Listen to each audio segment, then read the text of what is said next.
Welcome back to Nortex Radio, episode 12. Our boys took an L today. Shitty things, silver linings. I'm not gonna. We should have walked away with the W today. We still should have, even with the injuries. But I'm not gonna feel terrible about this. We're gonna hit on it, good and bad. But I'm gonna start with that. Don't be counting us out already. It's one of them days, completely different loss than the Broncos. But if you're panicking, chill for a bit because we're going to dive into it. Yeah, I agree. I think it was definitely a ugly loss. I think we very easily could have won this game. But, man, we're still 7-3. You can't. If you're thinking about running now, I don't know what to tell you. Like you said, it's very different than the Broncos loss. And we are called a curse, called a blessing. We do get to play in the NFC East, and we're still easily on top of that division. So we'll get in here, chop it up, dissect it. But definitely could have been a win. I'm sure we'll talk about all the ways that could happen. But we'll see what we got coming. We got 2 big weeks coming up. Little abnormalities with some Thursday games and stuff. So we'll see how that goes. But yeah, we just jump right in it. Oh yeah. 7-3, 19-9. Man, we had some troubles.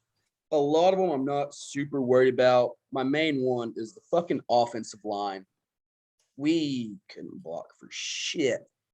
Our tackles got demolished. And Chris Jones, hell of a game. Fucking tip your hat to that guy. Dude was a fucking wrecking ball on the defensive line for the Chiefs. But our offensive line, Dak didn't throw the ball well. I get that. We didn't run the ball well. When both of those are happening, there's normally a key fucking factor. We're not blocking for nobody. We ended up with 82 rushing yards. We were 5 for 14 on third down efficiency. We had a fumble loss where Dak got hit from behind. And how many fucking sacks did we give up? We gave up 5 sacks. Dak, he didn't look good. He didn't have time to look good. Granted, if you're wanting to be MVP caliber, you might need to make a couple more plays, extend them a little more. But Dak had no fucking time today. Every time Tony or fucking Zeke touched the ball, we wouldn't block. Someone was in our face every single play. We had no time at all. I think that was the setting stone of the whole fucking game. The other factors we had, the drop balls, the short passes, underthrown passes, penalties. I think if the O-line steps up, we still probably win that game. I really think we do. That was the main takeaway. Everything else we can still win with. You don't want to win that way, but the O-line has to fucking do better. Yeah, same.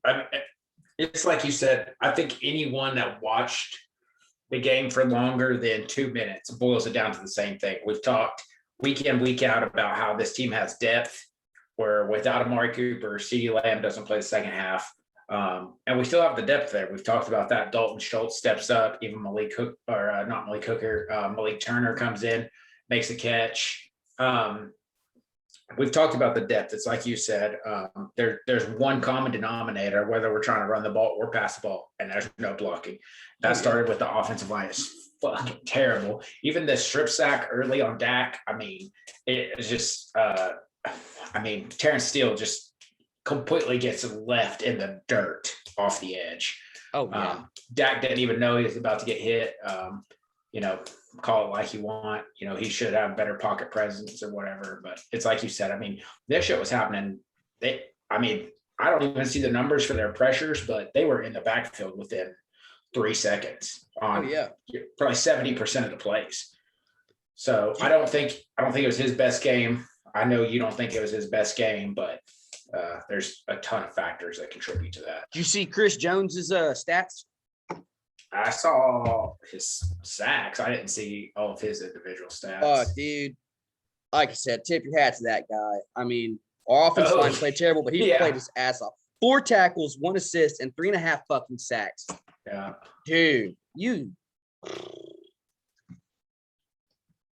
that's a bad man.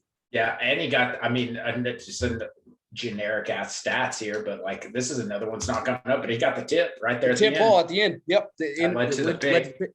So yeah, dude, that dude played his fucking ass off. Like, I don't follow Chiefs stuff, but there better be a video of Andy Reid handing him the game ball. Yeah, absolutely. Hell of a job, Chris Jones. We definitely have some things to work on, but shout out to him, man, for finding, I guess, a weakness and exploiting it in the fucking offensive line, man, because they were terrible. Oh yeah, I mean, we got worked over fucking by everybody. It's just Jones. He said tonight's my night. I don't know where the fuck I was going with that. That was the most frustrating part, was the fucking line. Yeah, I mean, it's like you said, like, I mean, we still only lose this game by 10. I feel like there was a big, like the entire third quarter, the majority of the fourth quarter, both of us are trying to hand this game back and forth to each other. And if our line plays somewhat decent, like that, just not even, it doesn't have to be spectacular, it just has to be better than shitty. It's easy for us to put 10. Maybe even in the first half, it's different before we lose CD Lamb. He wasn't targeted a lot, but we can route all of this back to, I'm sure if we broke it down, and we can go back and look. How much time did Dak have to get rid of the ball on every play? I would feel very comfortable saying it was no longer than 3.5, 4 seconds.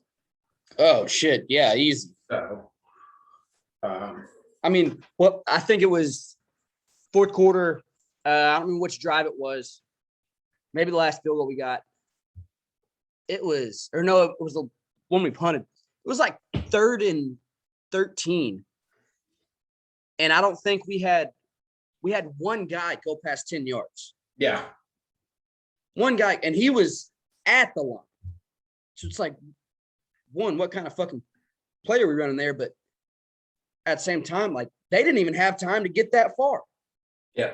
And that might have been why Kellen called it. I mean, fourth quarter, we've seen it all fucking day that we had no time. Get the ball out, let the receiver make a play. So, I mean, that's probably what Kellen was thinking. But even, we didn't even have time to get the guys fucking 10 yards before someone's in Dak's face. Yeah. Yeah, it was a terrible, you can call it what it is. Like, it was a terrible game by the offensive line that sets the tone for everything. It just happened to be, they had Clyde Edwards-Helaire back. He was fucking ready to run his little ass off. He did that. I mean, our defense didn't play terrible. They didn't play great.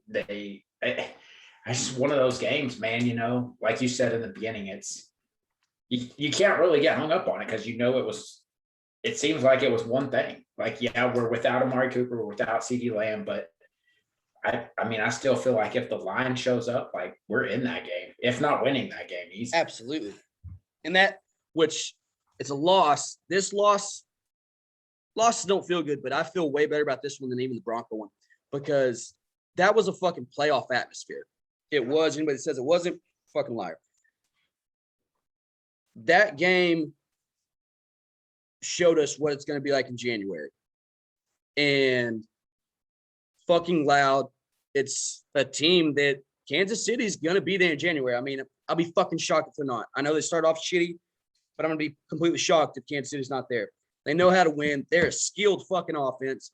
They've kind of found it together, figured themselves out again, got back to the Kansas City they were, not just today, past 3 weeks. So I'm not making excuses. Like, they've kind of clicked the past couple of weeks, getting it back where they should be. And we kept Patrick Mahomes from throwing a single touchdown. Correct? Was Hilaire the only one that scored? There was the Kelsey play. What was that? How did that Oh, go? the rushing by Kelsey. Yeah, but yeah, that wasn't he did. Yeah, Patrick Mahomes had no touchdowns. Yeah. Okay. Yeah. Yeah. But I mean, still, our defense looked great. I mean, that's still a damn good offense to keep to 19 points. Yep. I mean, and kudos to them to fucking keeping us to 9. I mean, that was a hell of a ball game. That's a playoff fucking game. 2 high-powered offenses that defense just showed up to stop each other. So, I mean, it was definitely a good ball game for us. Sucks to lose, especially fucking Green Bay loses. It gives us a step in the right direction. Kind of getting closer to that home field advantage. So it sucked not to capitalize on that loss earlier in the day. But, I mean, it sucks as a loss, but there are good things to take away. And that's one of them. Another thing, which leads back to the line. Our 2 leading receivers today was a tight end and a running back with the most receptions. That right there also shows Dak had no time to throw the fucking ball. Yeah. Like, we're having to get it out quick. We're having to run screens quick. Dalton Schultz had 6 catches. Zeke had 6 catches. That is not what we need. We had 2 decent deep threat plays today. One of them was the play where CD got hurt. And then the other one was where Cedric went up and had the ball batted away. I mean, that was the only 2 really deep plays we had. Yeah. Our longest pass today, I believe, was 19 yards, and that was in the 4th quarter. I mean, I know we're deep, we're talented, but that's not us. And, I mean, probably going to harp on it this whole fucking episode. Comes back to having no fucking time. I mean, I don't give a shit. You could have every all-pro fucking skill position player, but if you have 3 seconds to throw the ball, it's going to be hard to do anything. Yeah, man, that's right. When you have Dalton Schultz out there, almost every play, like when that's your answer every single play, we have 6 receptions, like that's 6 receptions. Not still no one average. Okay, Tony Pollard 10 yards, but I would imagine most of that's yards after catch. So, I mean, definitely. That story tells itself, just like you said. Lions got to do better. That's shitty. That and, man, receivers got to catch the ball. I mean, there was some big Cedric, man. And I don't know if it's maybe we're just fucking spoiled between Amari and CD. The boys don't drop balls. Yeah. Those 2 go out, and it's just fucking yeah. We can't catch a damn thing. Ced dropped a big one. We all saw it. I'm a big Cedric Wilson fan. I think, like we've talked about ever since we started this podcast, he's one of those guys on this team that comes in, plays his role, doesn't ask to be a mainstream guy, but he knows the role that he needs to play. And so naturally you cheer for those guys, and he struggled today. Oh yeah. So man, other than that, I mean, we still got some more nitpicking to do, but across the board, I mean, it was a very, very even game. First downs, go Cowboys first, Chiefs second, 18-23. Third downs, 5 for 14, 4 for 12. Total plays, 64-66. Sacks allowed, 5-4. Punt, 6-4. Penalties, 6 for 45, 6 for 64. Both had a fumble lost. We threw 2 picks, so they're 1. 29-13, time of possession to 30-47. That's fucking as even as a game as you're going to get. We just couldn't capitalize on a damn thing. Yeah. But, I mean, that's also what you're going to get out of a defensive game, which, like I said, we're missing people. It was obvious. So, silver linings, that loss sucks, but if we're a healthy Cowboy team, there's no way we lose that fucking game.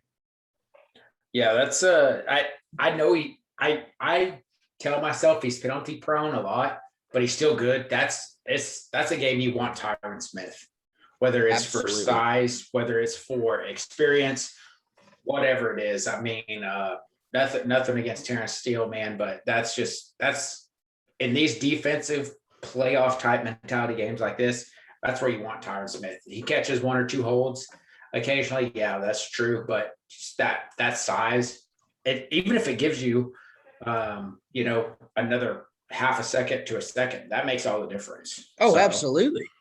So if anyone's like, oh yeah, what are you talking about? You're saying the line, and then you're saying healthy and blah blah blah. Like, it was Amari and CD that were out. They don't play the line. Like, that's other things to look at. We'll hit on it with the whole Amari thing, how that affects us for the rest of this week, and even with the CD, the concussion thing. I don't know. So. Yeah, no shit. Man, that's what I got too on the list. Well, we'll get to that rest of the week. Fuck it, we'll hit on it. Amari's out. We already know it. Short week. It's Thanksgiving this week. We're the boys, obviously. You fucking know we play on Thanksgiving. Amari's COVID positive. If you listen to this, guarantee you watch the game. You already know that. That sucks. It sucked today. Now we got CD with concussion, and the replay really showed him hit his head pretty fucking hard. As a 8-16 Sunday night, I don't think he's gonna play. No, yeah, I don't. I fucking, it sucks ass that it's a short week, and I had a feeling right from the get-go, like, fuck, man. If it was another Sunday game, maybe he goes like Monday, Tuesday, touch only on Wednesday, and then maybe Thursday, Friday gets practice, but we're fucking playing on Thursday. So yeah, I don't. And we're still at the top of the division. The chances of us being in the playoffs are great right now. They're not gonna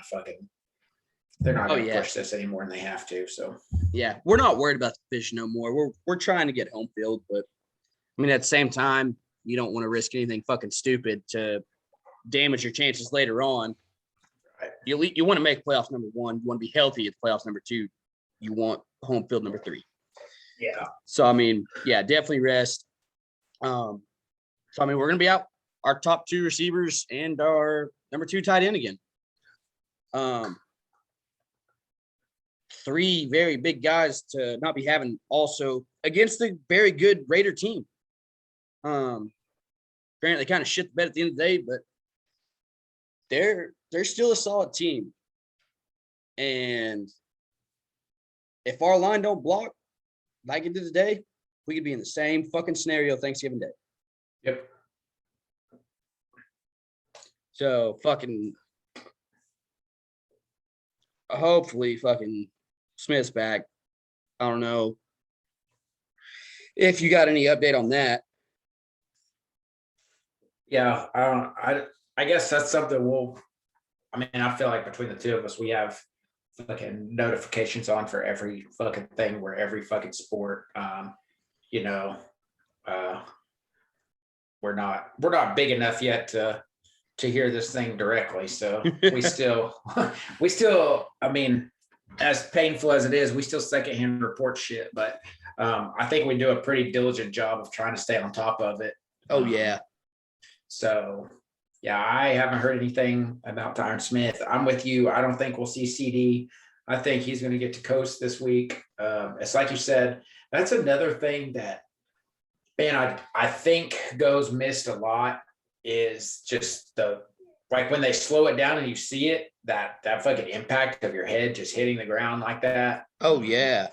I mean, anyone, even us growing up, we played, from whatever, 4th, 5th, 6th, 7th, 8th football, and then you play in high school. You never even really think about that shit. I mean, no. If anyone listening to this podcast, we all probably grew up with a couple of concussions here and there, and we were just like, it's just, fuck it, Oh yeah. So we just didn't have trained professional doctors on the sideline with us. We damn sure didn't have the fucking replay. So Yeah, fucking speaking of replay, the unsportsmanlike they got, and I can't remember who it was. Was it the punt? Whoop, did I lose you?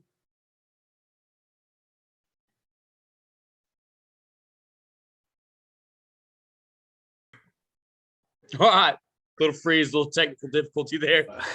So sorry for the last 10, 15 awkward seconds. We think we were talking about hitting our heads. yeah, we literally had a fucking electronic concussion in the middle of talking about real life concussions. So that's fitting. We were giving you a preview of what happened to CD. Yeah. But I think we're Nortex wise, we're to the same consensus here. I don't think we'll see him on Thursday. Not going to see Amari, as we know, with the whole 10-day positive, however all that shit goes. So we definitely have to make some changes up front. Not player wise, just performance wise. We've got to do better up front. If we want to rebound and be worth a shit on Thanksgiving Day. Oh yeah, absolutely. Last thing on the boys for now. Post this on Twitter. Is Micah Parsons the best player on this fucking team? Oof. That's a good. That's a good question, man. I answered it. I did too. And there's obviously speculation for the fucking question. I mean, he's gonna win Rookie of the Year. Healthy. He's gonna win Rookie of the Year. He's gonna be a Pro Bowler. Probably gonna be all pro. I think the man might be the best player on the fucking team. I don't think I can say no. Like, yeah. If there's an expansion draft, and I'm a GM and someone says we should take Micah Parsons, I don't know that I can tell someone, no, we should take such and such instead. Yeah. There's not many players at all in the league right now that I would say it over. Yeah. The dude's a fucking animal. Yeah. And even as his game has developed in this, fucking half a season, are we halfway now? We're over halfway. So even as his game's developed halfway through this season, like, it still hasn't changed. Like, he's still the same guy that wants to be out there every play. And oh yeah. And Dan Quinn's having to tell him, like, no, man, like, this isn't your set, or fucking catch a breather, or stuff like that. I would easily build a defense around him. Yeah. I'd be all right with starting a franchise with him. Question number 2 is not a question. I'm not even going to ask it. It's a statement. My man is no longer a linebacker. No. I don't fucking care. No longer a linebacker. No. He is so good at getting to the fucking quarterback and even getting to the edge and turning everything back in. Yeah. We missed out on TJ Watt a few years ago. I believe that was the taco draft, I think. Yeah. Dude. Could you imagine? I almost cashed in my Christmas gift on a Taco Charlton jersey. My mom was like, I'm getting you a Cowboys jersey. Who do you want? And for a second, it was like up in limbo. And I was fucking big on the taco train. I was like, Taco Charlton. And then I sent her a message right afterwards. And I was like, just go ahead and grab Dak. Let's go safe. Fuck, dude, you talk about a nightmare. Yeah. But could you imagine if we would have drafted TJ over fucking Taco and now have those two on the edges? Yeah, that's stupid. God. Yeah. Which really, we wouldn't even be doing that because we're still missing D-Law, which we were hoping was going to be back this week. So then we would have Mike at fucking running back. Oh, man, those old drafts and shit can piss you off sometimes. Speaking of DeMarcus, though, I mean, it was all over Twitter. Like he essentially got the blessing and the christening of DeMarcus Ware after Oh, with yeah. what everyone was saying about him. The stat, was eight sacks, most by a rookie since DeMarcus Ware. And we're barely halfway through the season. Yeah. And he fucking immediately DeMarcus Ware retweeted it. It's like, And that's Cowboy royalty. That's it. Yeah. That's him blessing off on you right there. So I'm with you. I mean, he's got edge written all over him. He's got to play there.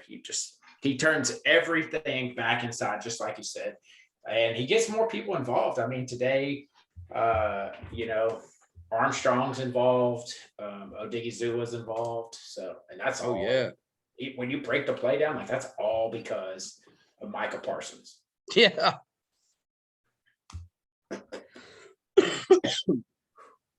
Anything on the Cowboys for now? Nah, that hits. I mean, for me, it's kind of the same thing you said, man. It's a loss. It's a stale loss. It's a tough loss because we know we could have won the game, but we also know what we have to fix. We're not out here in this situation like, what the fuck went wrong? We know exactly what it was. We need to fix it by Thursday, and it needs to produce better by Thursday. We'll rebound Thursday. We can go from there. Oh, yeah. Luka missed his third straight game today, and it has showed. It has showed. Man, but we've talked earlier about beating the hell out of shitty teams and getting our asses whooped by good teams. We've missed Luka for the third straight game. We beat the Nuggets by 10, lost to the Suns by 7, lost to the Suns by 8 today. Those are very good playoff teams that we're going to see in the playoffs. Today's game, it was during the Cowboy game, so it's a little tough, switch back and forth, but we hung tough throughout that whole fucking game. It's just couldn't close. Nobody's really playing any different without Luka. That's the problem. Everybody looks about the same. Porzingis still putting up double digits, rebounds and points. Jalen putting up double digits, points and assists. Hardaway putting up double digits. That's what we did all this whole week, but that's what we do with Luka. But with Luka, we're getting 20 to 30 extra points a night, 10 extra assists. So nobody really has stepped up without Luka. We're a good team, obviously, with Luka. But, that's two good playoff teams we're going to see. But we still need to win. We still can't depend on one fucking guy. Yeah, same thing. Like you're saying, even if you look at some of these smaller names like Willie Cauley-Stein, people that are consistently producing, Luka's not just a scorer, he's a playmaker. So you put him out there against whatever today, say the Clippers. You can't just box and one this guy, or you can't just triangle and two this guy, because he's making plays for other people on the team. Yeah. And not that Porzingis or Jalen Brunson or no one else is doing that. It's just that's one dynamic that we add when Luka's out there. He can, like you said, he's at least double digits in points, double digits in assists. Most he can rebound. So these teams have this luxury now of having the fact we don't have this dynamic playmaker. We still have a great team. We have a great. We're above 500. Like you said, we beat the shit out of shitty teams. We just have to learn how to beat good teams. But you could definitely tell when that playmaker who can he just generates that crowd. If you're in the open court, it to me, it's really similar to which we'll hit on, a 2-on-1 in hockey. Do you take the puck or do you take the man? That Luka creates that same dynamic. Do you guard Luka? And the second you guard Luka, he passes the ball. The second you guard the man, Luka pulls up and knocks down the jumper consistently. So that's kind of what we're missing out on. We still have people there. We still have playmakers. It's just not to the same dynamic. Oh, yeah. It's like you said, it's showing. I think I had the wrong game pulled up a while ago. Clippers game was the one I was watching today, 97-91. But I mean, it was a hell of a fucking ball game. Paul George played great, but same thing what I just said. Same points, same stats. Nobody's just stepping up. I mean, Hardaway didn't play great today. He only put up 8 points, but 36 minutes. I mean, you need more than 8. But Porzingis, 32 minutes, 8 rebounds, 2 assists, 25. Jalen, 35 minutes, 4 rebounds, 8 assists, 20. We're playing, but we're just nobody's taking over Luka's spot. And if he's out, we need more from you. Someone's got to take the reins. Jalen's been a great number 2 this year, but even Porzingis, I mean, he's really played great. Not trying to be the king of the ship fucking show, but Porzingis almost needs to take over. If you want to be the fucking star, all right, our MVP caliber guy's out, be the fucking superstar you want to be. So, I mean, if we need to win, you want to be the guy, put the fucking shirt on, let's go. Put the cape on, let's go. Yeah, I agree. Man, it's one of those things like with the Mavs right now, we're just kind of like, and you can say the same about the Cowboys. Like we're just in that regular season form. Like we've got the regular season going. We're in this spot where if we win a game, we lose a game, especially with basketball. It doesn't have this dynamic effect on our entire season. There's some minor injury with Luka.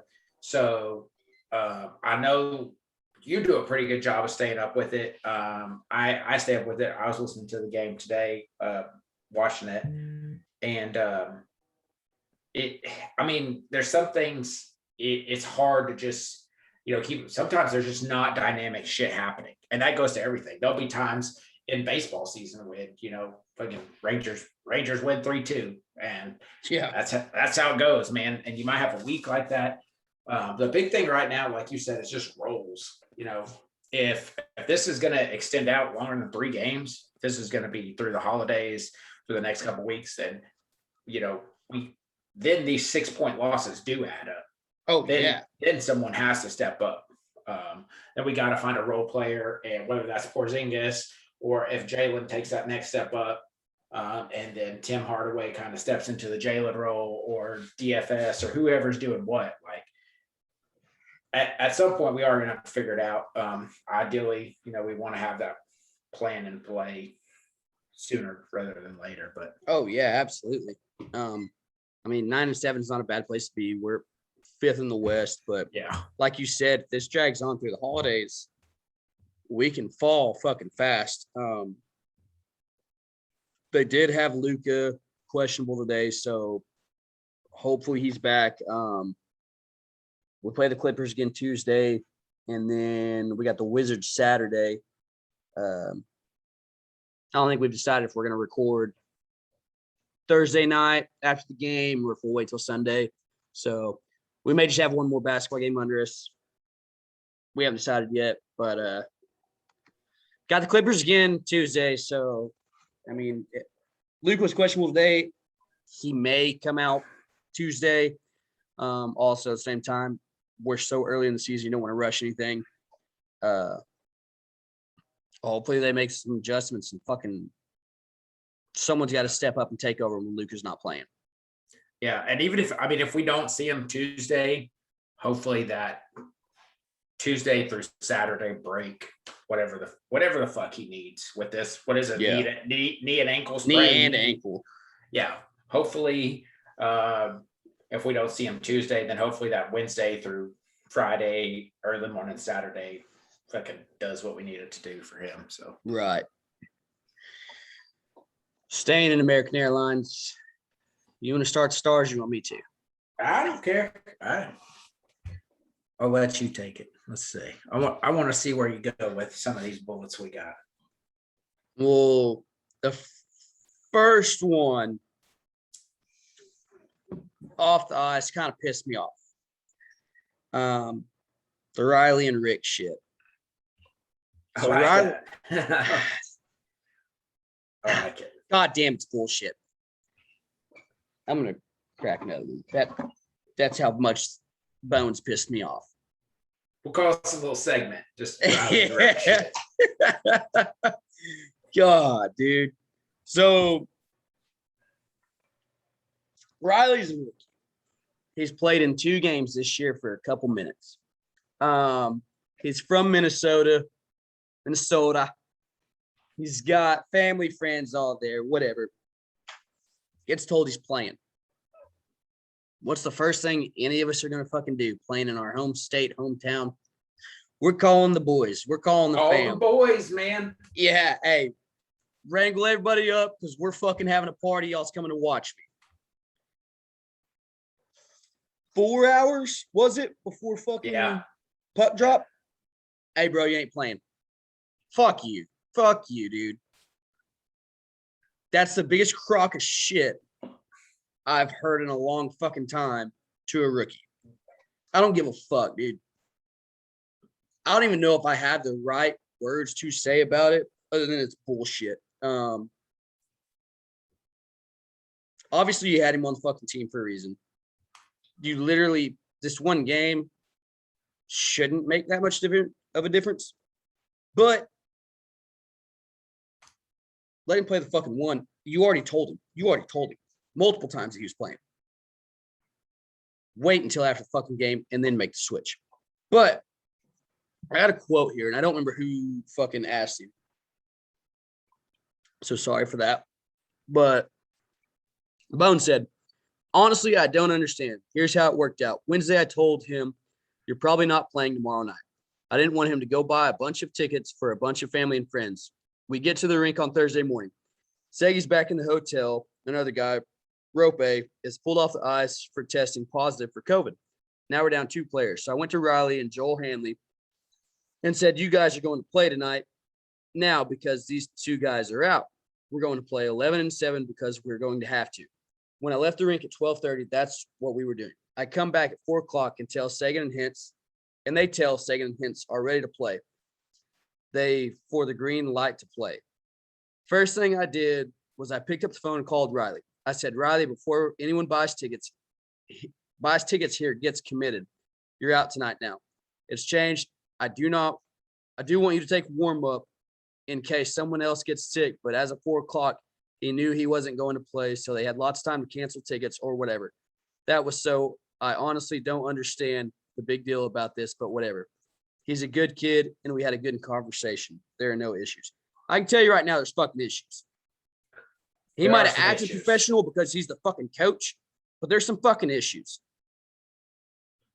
That's horse shit. That club motherfucker don't know, obviously, how hard it is to cancel fucking tickets, especially that close to fucking game time. Even if you can cancel them that close to game time, I don't even know if you can. Yeah, that's the whole like, I'm a coach, I'm a player privilege shit speaking there. I'm pretty sure it's just a generic fan like us. You're not getting shit out of trying to. And also, like, what do you do if you're what are the Riley Tufts? Like, what if you're his homies and his family? Like, what do you say? Like, oh, by the way, my son just got a healthy scratch. Like, can we get a refund on these tickets because he's not playing tonight? And Ticketmaster's like, oh yeah, that's legit, sure. Yeah, no shit. So he's got 50 motherfuckers coming. Yeah. I'm a Bones guy. I know you're a Bones guy. I agree with you. I think this move is fucked. Especially with the way that we play in terms of forwards and stuff like that. Like, dude, there's multiple people, especially when you look at where Riley's probably gonna play the 4th line. There's multiple moves that can be made within that 3rd and 4th line, whether it's Jacob Peterson or even if you, Joel Kiviranta, there's plenty of moves to be made. I understand the whole Rope false positive. You want to get him back. Sagan. Yeah. Those are top 6 guys for us. Right. You're gonna play Riley in the bottom 6, and you have plenty of flexibility there. For one fucking night, after you already made the call, he's got his family, his friends, his loved ones, everybody close to him, and even the ones that maybe not be close to him, but think they are. He's got everybody coming. Yeah. That 3rd and 4th line, you can make a couple adjustments for the fucking night. Which is, it's a wild to me because we do. Some guy probably would have been cool with it if they would have just asked. One of them. Yeah. one guy maybe a little banged up can be like, hey, you know what? I'll take the night off. Let him have it.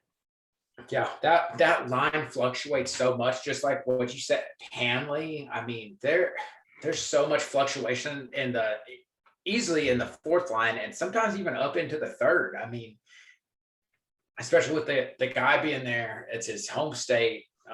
You're playing the Wild.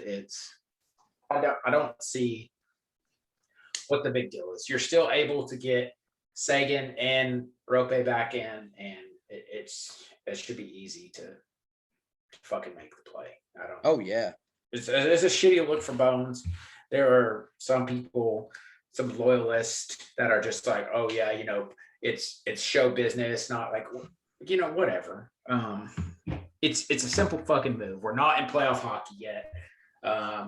It really looks shitty because we just went in there and got our fucking shit pushed in by the Wild. So yeah, when you look back in retrospect, like, would it really have fucking hurt to let the kid play in front of his family and friends? Absolutely not, because we got fucking face fucked. Oh yeah. So I think it's a shitty look. It sucks, especially. And then to just tell the kid, like, hey, you're a healthy scratch, but hang out in case something else fucking trickles through the water. Yeah. Like, this fucking up, down, like, that shit sucks. You know how much even more bullshit it would have been if 30 minutes before fucking puck drop, he's like, all right, yeah, he tests positive, you're in. And now his family's fucking too far away to make the fucking game. That'd have been even worse. Yeah. And obviously he wouldn't feel like shit about it because he didn't fucking care from the beginning. I mean, I get it's a business, but goddamn, we got beat 72. We got our ass. We probably had a good feeling that was going to happen. And shitty fucking take all around by Bones. Yeah, we did talk about it last week. We said the Wild, they do not fuck around. They're that's a good team. Fuck. Goddamn. I don't know if baseball rules apply to hockey, but if they do, the fucking Randy Arozarena rule is going to apply to Kirill. That fucking guy he's a fucking hockey wizard. Dude, no shit. They played great. The bone, I hate the Bones call. It's like you said, it's low risk for the team and it's high reward for him as a player. That's exactly what it is. I don't know how you don't let that just go out there and happen. So oh yeah. If we're gonna fucking let go of Blake Como 2.5, 3 weeks ago, whenever we did that, to develop the program and bring up more prospects and stuff like this, like, I don't understand how you don't let this kid play. Exactly. Makes no fucking sense. Yeah, that's a hot take for the week. Kind of ruffled the feathers for us. Little good news though. Rope last night against the fucking Blues. One of 4 players in franchise history to score 2 shorthanded goals. And the first since we've been the Dallas Stars. That actually kind of blew my mind. Yeah, man. So if anyone hasn't figured it out yet, I am the biggest Rope Hintz fan in the world. He might be my favorite athlete to watch just do anything. We're big Rope guys. Fucking phenomenal, man. Like you said, 2 shorties, 1 of 4 in the entirety of what's been Dallas Stars, Minnesota North Stars, fucking everything, every which fucking, whatever we were, the fucking Finland Dragons or whatever. And the only Dallas Star that's ever done it. I don't know what the fuck was in the Gatorade last night, man. Tell our DFW non-hockey guys, our baseball, basketball, football guys, what a shorthanded goal is. Shorthanded goal is when the other team is on the power play, so that when you have a super aggressive Jamie Benn-esque type person who takes a penalty, we get a penalty kill, and we go right back on the penalty because Jamie Benn gets another penalty. Then we're the shorthanded team. So we have 4 players on the ice with our goalie. They have 5 players on the ice with their goalie.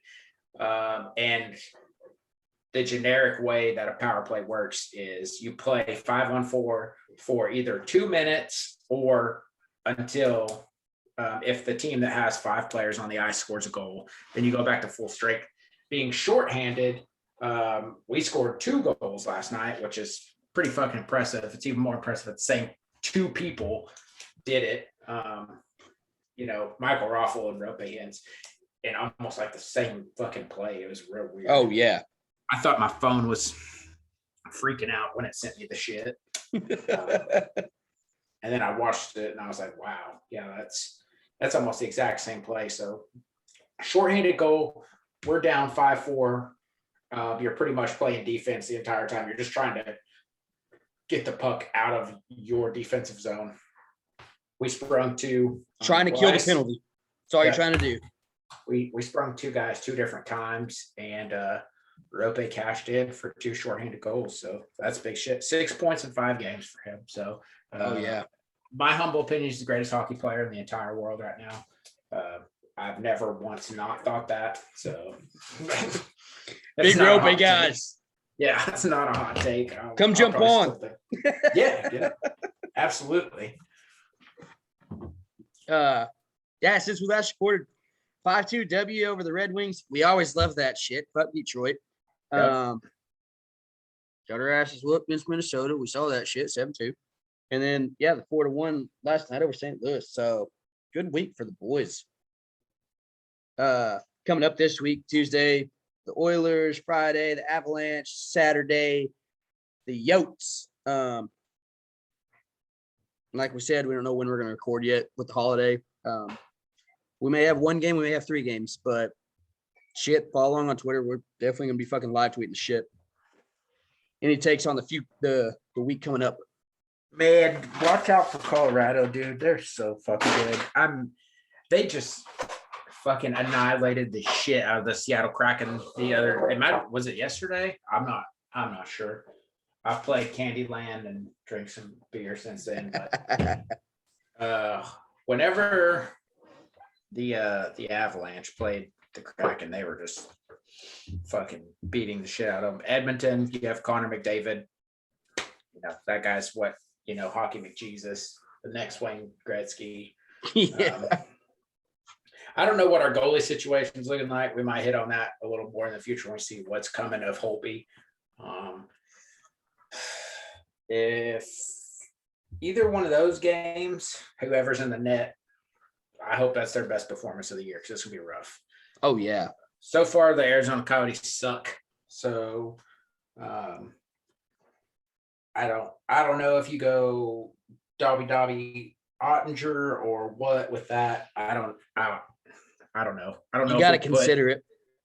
Yeah, I don't know if we put Hudobin out there and he gets his fucking shit pumped by both of those, and then I don't know. I know Edmonton and Colorado are solid teams, but if it's me, I'm putting Jake in the net against the Yotes.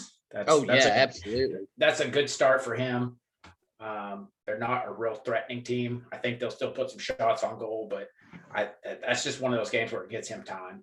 It gets him pucks shot at him, and hopefully, just building more experience, because he's going to end up being if you don't think he's going to be the number 1 in the net for this franchise, then I don't know what to tell you, because it's definitely coming. Oh, yeah, absolutely. I mean, Otter's been great. I'm kind of thinking the same thing. Kudobin, Otter this week. You got anything left on the Stars for now? No, I'm good there. Moving on to the Diamond. We actually got quite a bit of Rangers news, even though it's the offseason this week. First and foremost, shout out to Nick Solak getting hitched this weekend. Kudos to our boy. Yep, saw that. Yeah. Little quick shout out for him. Obviously, we don't have any fucking details on that, or else we go in depth for you. But, guy marries girl. That's all we know. Yeah, he's off the market. Any girls out there that love Nick, sorry about your bad luck. Should have stepped up sooner. The Arizona Fall League. We had 2 fall stars. We talked about it last week. We're gonna talk about both of them. Right now, one on Owen White, AFL Pitcher of the Year. He's our 28th prospect in the Rangers farm system. He had a 1.91 ERA in 28 and a third innings pitch. Owen's making a name. Keep an eye out for him. Obviously, that fall league's a big deal to go get better, play against damn good competition. Other young prospects that's going to make a name for themselves in the future. Owen just got pitcher of the year. I mean, I know it's short season, but pitched his ass off. So if you don't know, keep a watch out for the name Owen White. Now you know. In other Ranger news, Chris Woodward contract extension, going to go through 2023 with a club option for 24. I don't hate it. I'm not gonna lie, I haven't been the biggest Woody fan. I also could kind of be honest and say I haven't gave the man a super fair chance. I think Bannister got fucked over. I think Bannister got his rope cut shorter than it should have. I think Bannister was a hell of a manager. Had the couple good years and we fell off, but I was a big Jeff Bannister fan, and I thought if they let him go through the rebuild, he would have built this team the way he wanted to, and it'd been fucking phenomenal. That's how good of a coach I think he is. So when we got rid of him, I know I've said it in episodes before, I thought Don Wakamatsu was going to get the fucking job. Didn't. We hired Woody. So, I mean, I kind of came out, supporting Woody. I want the team to fucking win no matter what. Just like I'm going to support fucking Carlos Correa if he signs this. I'm going to support the Rangers if they fucking win. But I didn't want him to go that way. So Woody's got a lot of hate. We've sucked ass. It's not his fucking fault. He came into a shitty situation. Can't blame him for that. He's part of the rebuild. Give him a chance. And I like that. 23, you better fucking do something by then. Because by then, our top prospect should be up. We got money. We're about to spend this season and next season. 23, if we have a losing fucking season, yeah, club option's gone. Get the fuck out. So 23 is going to – 22, I mean, this next year is going to be a big performance. I don't expect us to make the playoffs, but he's got to show improvements.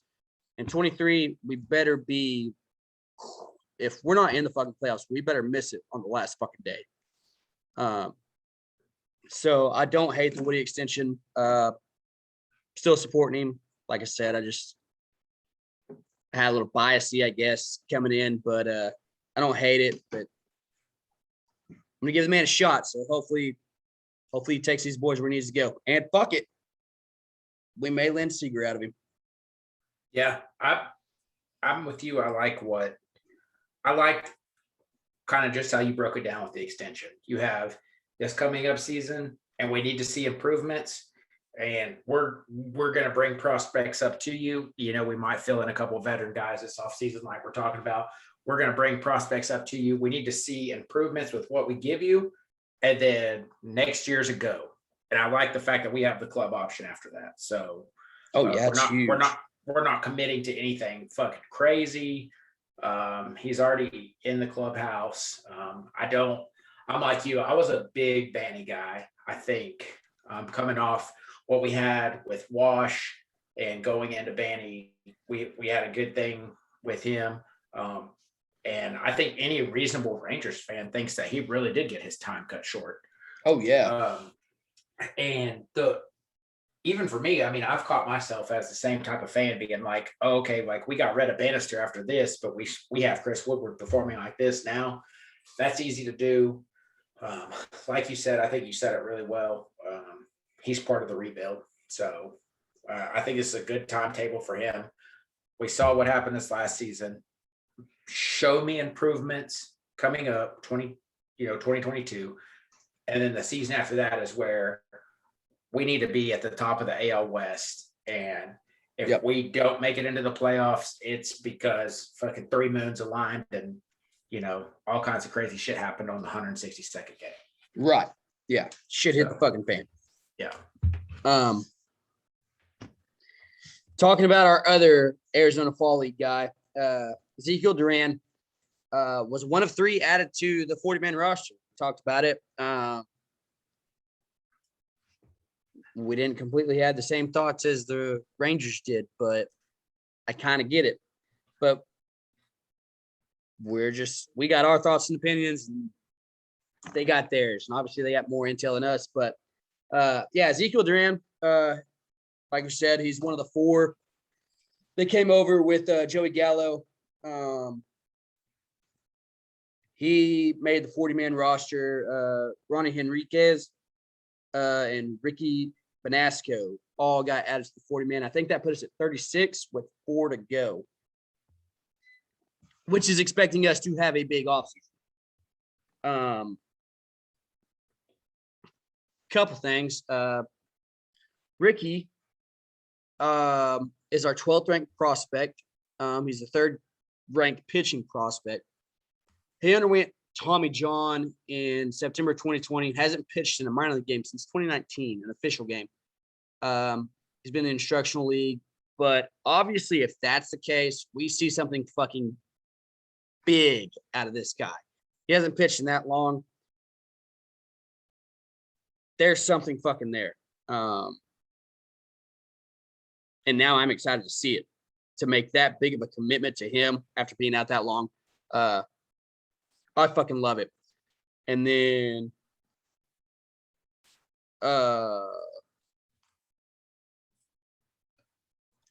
Ronnie is the 15th ranked prospect. He's thrown in. He had a 4.71 ERA in High Hickory and AA Frisco through 93 and 2/3 innings and 105 strikeouts. 4.71 is not what you want to see, especially in High A and AA. But that's another thing. I mean, there's something fucking there that we're saying, hey, we don't want you to go anywhere. So those 2 really caught my eye. Duran doesn't shock me as much. Number 7th ranked prospect. Arizona Fall Star. Can damn near do anything.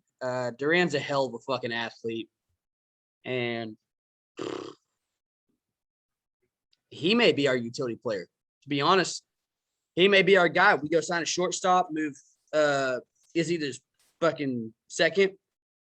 Ezekiel might be our 3rd baseman until Jung comes up. And then we just move Duran as our utility guy. So I don't fucking hate it. I love the idea. That's kind of where I think we're going. And then the last thing I got on that is Bubba Thompson and Steele Walker got left off. They did discuss both of them. JD said they tried to look at guys who are more likely to fill a role in the short term, either with the Rangers or a different organization. So hopefully neither one of them get taken. It wouldn't shock me. The Rule 5 draft is December 8th, so we're roughly probably about a little over 2.5 weeks out. Hopefully we don't lose those guys, but if it happens, it happens. Hopefully our boys in the office know what they're doing. I know JD gets a lot of hate. I'm a JD guy. I'm a big supporter, to be honest. People listen might not like it, but if you don't like it, I would love to sit down and discuss John Daniels' fucking moves, chance, actions. I think he's one of the best GMs in the league, and I love DFW sports. But if you want to challenge the fucking Rangers, let's sit down and have a conversation. So I like JD's calls. I support the man a lot of the time. That's what I got on the 40-man in the offseason so far without any actual official signings. Yeah, everything I have, it just kind of looks the same way. I like the boldness just coming out there and just standing JD, calling out everybody. that should definitely get us some attention. I love that. I hope that Yeah. comes across. I hope that comes across the right desk. Yeah, everything I saw, a Kennedy Landry article, pretty much everything you hit on. Those three guys came up. We outright Kyle Cody and Edward Flana. I'm with you on Ezekiel Duran, man. He kind of come across maybe even a little mass with the whole Josh Smith thing and the Joey Gallo trade. Yeah. But I think there's a big role for him, and it's starting to look like maybe the guys in the front office think that too. He's consistent. He's very universal, dynamic fucking player. So I don't think that you're far off from saying, maybe we plug and play him where we need him while we've got some long-term guys developing and coming up. Oh yeah. And stuff like that. Finasco, like we said, he's been out, but his numbers before then were great. I mean, 2.38 ERA, stuff like that. So obviously people in instructional league, simulated games, whatever, they're seeing stuff that the rest of us haven't got to see yet. And with this pitching class, these pitching prospects that we have, for them to go ahead and say, hey, we're going to throw him on the 40 so no one can get him. That says something right there. Yeah, so there's something special there. Yeah. So I'm anxious to see how that pans out. Draft is on the 8th, so we'll see how that works. But yeah, I think you're right. For now, we're sitting at 36, maybe 37. So we've got room to work. We got room to work over the next couple of weeks, and we'll see how it goes. Oh, absolutely. Free agency. We have met with Seager, Story, and Simeon at the shortstop position. I think that's the order I want to go in with who I would prefer out of those three that we have met with.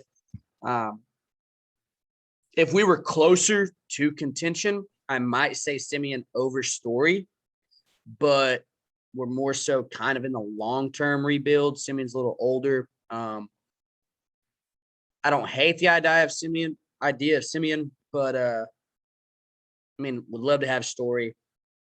Love to have Seager. Yeah, I'd love to have Story, but Seager is obviously number one. And we talked about it last week.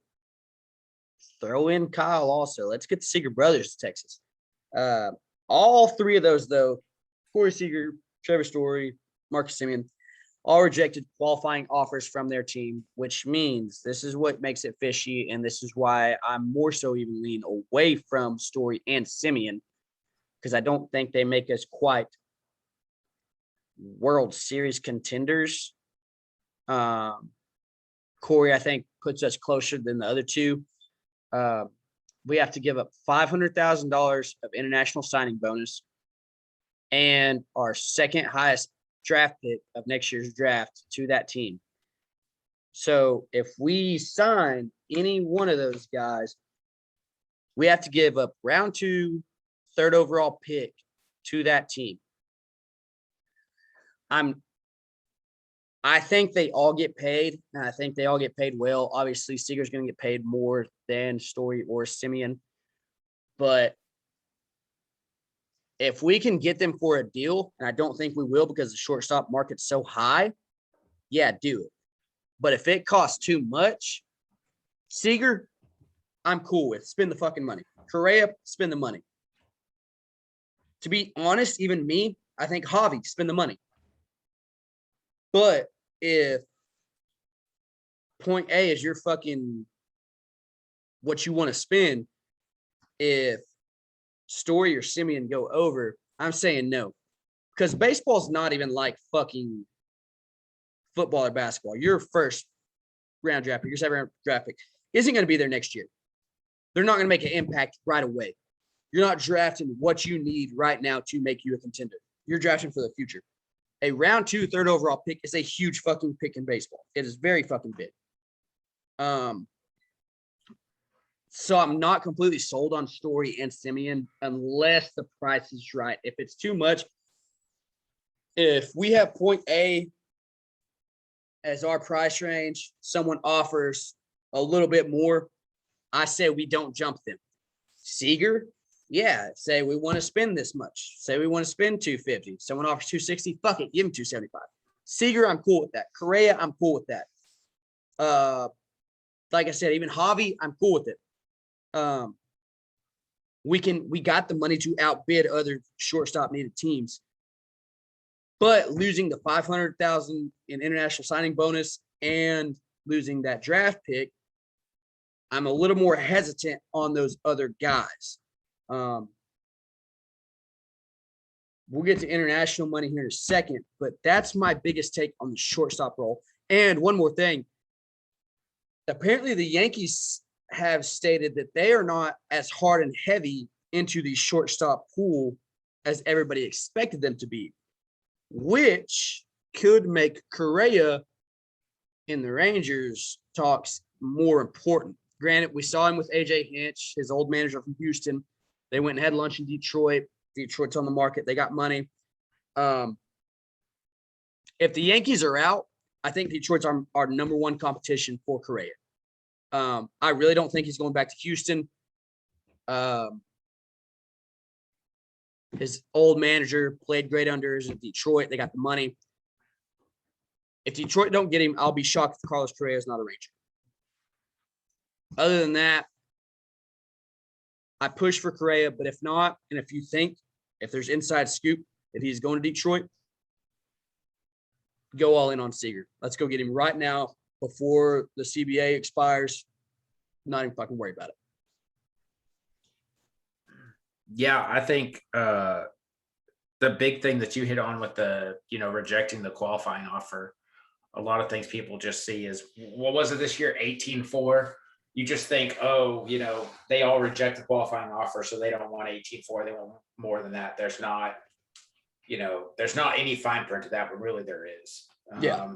And like you said, a round 2 top 5 pick is big. Like that's huge. That's someone that's going to be an everyday all-star for many organizations. Oh yeah. So, I think so. Like that's not something we just want to go out there playing, chase game with and saying, oh yeah, we don't care about this. We don't care about this. We don't care about this. That could have huge implications for us in, 25, 26 season. So yeah, I mean, you pretty much collectively, you covered all that, pretty well. I'm on board with it. I say, the AJ Hinch, Carlos Correa, like 3.5 hour breakfast, brunch, lunch thing came out. We all know Detroit has money. We all know their history. I'm with you. I say we go after Corey Seager, man. And, if we could spend 250, we could spend 275. If we could spend 260, we could spend 280. Oh yeah. But I don't, and that could potentially be worth that 500,000 international and, round 2, pick 3, all that stuff. Oh yeah. I don't know. I don't see that with Marcus Semien. And I definitely don't see that with Marcus Semien. And I don't think I see it with Trevor Story. So, right. I'm with you. I say, especially with the CBA stuff, that's another thing a lot of people don't think about. This CBA stuff expires. It's going to be a fucking deadlock, man. It's going to be a shit show. And everything is going to change when a new one happens and all this. Like, I agree with you. If there's any small rumors in the water of, hey, we can't land Correa, then you fucking push all the chips in. You go, I'm pretty sure he's a Boris guy or whatever. You go to Scott Boris, you say, hey, fucking Corey Seager, what's the number? Tell us right now. Like, this is where we're at. We want to get it done before the CBA expires. Oh yeah. So, and we hit on it before. We're not going to go into as much depth. If you want to get some more explanation on the CBA, go listen to last week 4. But long story short, it expires December 1. If they haven't came to an agreement, it freezes. No signings, no trades, not a fucking thing with MLB until they come to an agreement and sign off on it. So we could go December 1 to a week before the fucking season starts. To be honest, I mean, we could go into the season, just the season could get delayed. Nobody really expects that to happen, but it could freeze until into February, where if you're a free agent, you're just fucked. I mean, you can't even talk to these people. And then all of a sudden, like, oh, it's spring training time. You got to figure out where to fucking go, who's going to pay you, what you're going to fucking do. That's long story short. So probably going to be chaotic up until December 1st. And then whoever's not signed, it's going to be chaotic once the CBA is agreed upon. But we're going to have a long freeze in the MLB. And honestly, we'll probably have a long freeze of talk on Ranger Talk. I mean, there's not going to be shit. Yep. I guess we can update every week on the CBA if we got any news. But other than that, I mean, everything's going to be a dead froze. There's not going to be shit to talk about. But like we said, the guys got it qualifying offers, $500,000 international bonus money. Seiya Suzuki is going to be posted tomorrow from the Hiroshima Carp. He is listed as the 20th highest free agent. Also, normally that's pretty low from Japanese players because we don't know how they're really going to transition to MLB.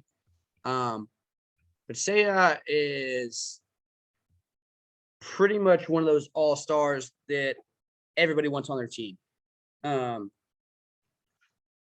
Rangers got money. We have a lot of good connections with the Asian baseball community. So it feels like we're always in it, but we do have a lot of international money. We do have a lot of money. So Seiya is going to be in the talks. But like we just said, the CBA is getting posted tomorrow where he is available to sign, which pretty much means available to start talking or sign if he wanted to, if he really wanted to. But there's a 10-day span from tomorrow until the potential lockout date, which is going to fucking happen. Which it applies to Suzuki. This is Joel Sherman of the New York Post, which means no team could sign him when the freeze is in place. It has previously been reported that the MLB and the NPB, which is the league he's in, I believe, where Suzuki's 30-day clock will be paused during the freeze. That agreement seems to be reached, as Sherman also reports that Suzuki's 30-day clock will not move during a lockout. That means Suzuki is going to have to decide between hastily working out a deal in just over a week, so in the next 10 days, or dealing with the uncertainty of waiting out this winter's labor strife, and then whenever it's agreed upon, having about 20 days to agree. So he's 27 years old. They're projecting him about $55 million over 5 years, which is fucking hell of a deal. We got that money. He's got 2 awkward short windows to negotiate. And kind of, to be honest, it might be beneficial to the Rangers because we have so much money and so much international bonus money to spend. So don't be shocked if Seiya Suzuki is a Ranger next year. Yeah, I think the big thing is the CBA timeline. This is another thing with the international bonus money that we have, I wouldn't necessarily be opposed to just real quick, like just hitting it. I mean, saying, hey man, this is what we can do. You know, we can do 555, 5 for 60, 5 for 65, whatever. And we have this international bonus money. And like you said, that's the position that we're in. That doesn't take a lot off of our plate. And depending on the kind of person he is, depending on the kind of agency he's affiliated with, like that could be much more lucrative to them instead of waiting on American baseball to figure out a collective bargaining agreement. And then he has to pick everything back up after that takes off. So, if you've been following us, you've been listening, if you're a little baseball is crazy. If you're still a little hazy about baseball, that CBA is going to apply universally across baseball, in America, across Major League Baseball. So even, you have this situation or any internal situations within MLB. As soon as December 1st hits and that CBA expires, it's going to be locked tight. Nothing's happening. They don't care if you're an international player. They don't care if you're a prospect. They don't care if you're a collegiate athlete. They don't care if you're already in the league.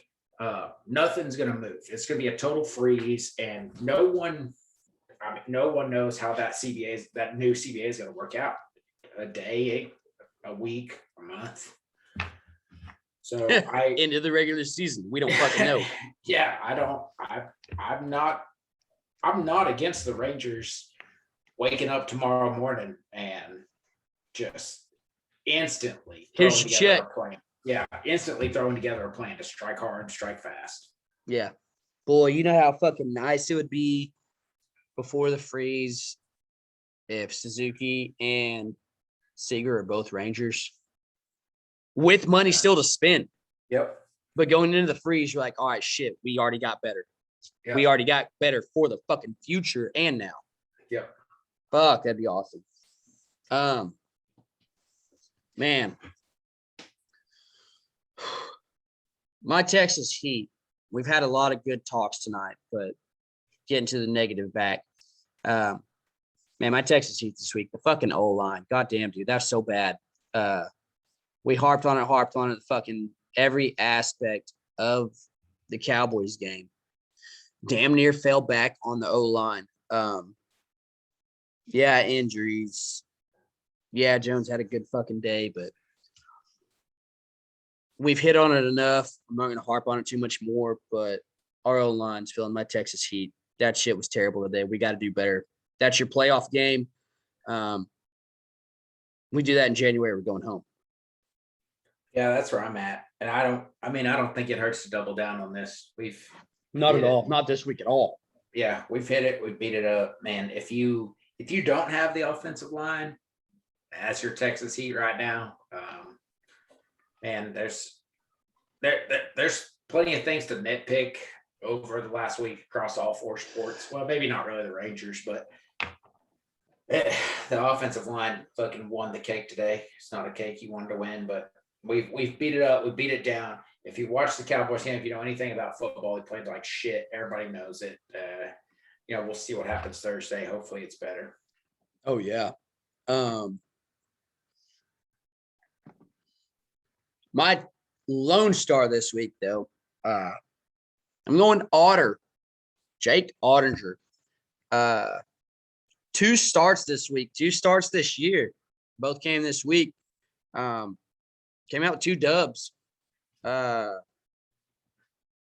day was that? Fucking Wednesday against the Red Wings. Went 30 for 28 or 28 for 30. Gave up 2 goals. 1 5-2. And then last night, gave up 1. Went 35 saves for 36 shots. It's time. I mean, we liked Otter last year. Granted, we weren't putting this out there. We talked a lot. We like the future about Otter, and maybe it's time to start considering Otter as our backup. I don't think he's number 1 quite yet, but he might not need to be sent down. He might need to be our number 2. I mean, Otter's playing great. Might be time to give him a shot.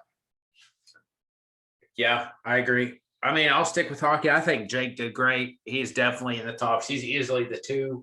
He's the guy we're building the net around. My guy for the week is it's Rope Hintz, man. We've been talking about struggling forwards all season.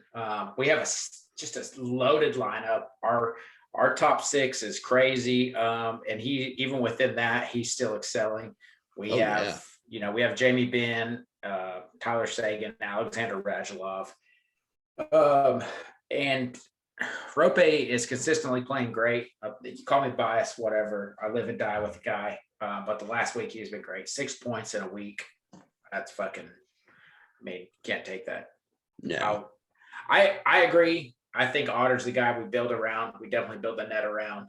I've got some hot takes and opinions about what we do goalie wise. Maybe we talk about it a little bit next week, but I'm with you. I think Otter needs to be the everyday two. And I think, that's who we start to build around in the net. We can have the debate coming up with, how we manage the Hudovin and Holtby situation in the weeks to come. But I think Otter's the two for now, and he's the guy we build around. So. Oh yeah, absolutely. Anything else for the week? No, man.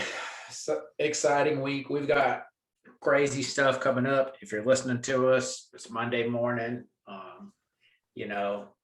We're still putting out stuff. We got merch coming out. We've got we'll be down in the DFW area in the weeks coming up. We're for sure going to get a Mavs game in. I think we're going to try to hit up some local hot spots, just kind of affiliated with some of the teams that we follow. So check the socials for that. We have some stuff that we're trying to put together going back towards the fans, the followers, the listeners, whatever you guys call yourselves, whatever we call y'all. We're constantly in talks about that shit. So stay tuned. Thanksgiving, we might drop something. Yeah, definitely. Same shit. We appreciate you guys hanging with us. Sometimes it's not a lot to report. Sometimes we can sit here and talk for an hour and a half, man. And we've definitely got shit coming down the line. We've got plans in play. We've got merch, coming in the days. We're going to be in Dallas in December. We were just in Dallas a couple of weeks ago. So, stay tuned with us. We're going to try. Clint's a fucking social media wizard, so we're going to try to get some of that shit up. Follow us, like it. Follow us on everything. The more you interact, the more we can get back. Show us love. We'll show you love. The more you do for us, the more we can do for you. We're trying to take this thing to the fucking, not to the moon, but further, but just for fucking Dallas. Fuck everybody else. Dallas is, We're gonna plant a fucking Texas flag on fucking Mars. Just run the fucking world. That's it. Well, shit. I don't think I have anything else. Thanksgiving game this week. Got the Raiders. Fuck. Even non-football fans are watching that. So, Cowboy fans out there, your non-football relatives, tell them to fuck off and go Cowboys. I think we're good for this week. So, happy Thanksgiving. Enjoy it.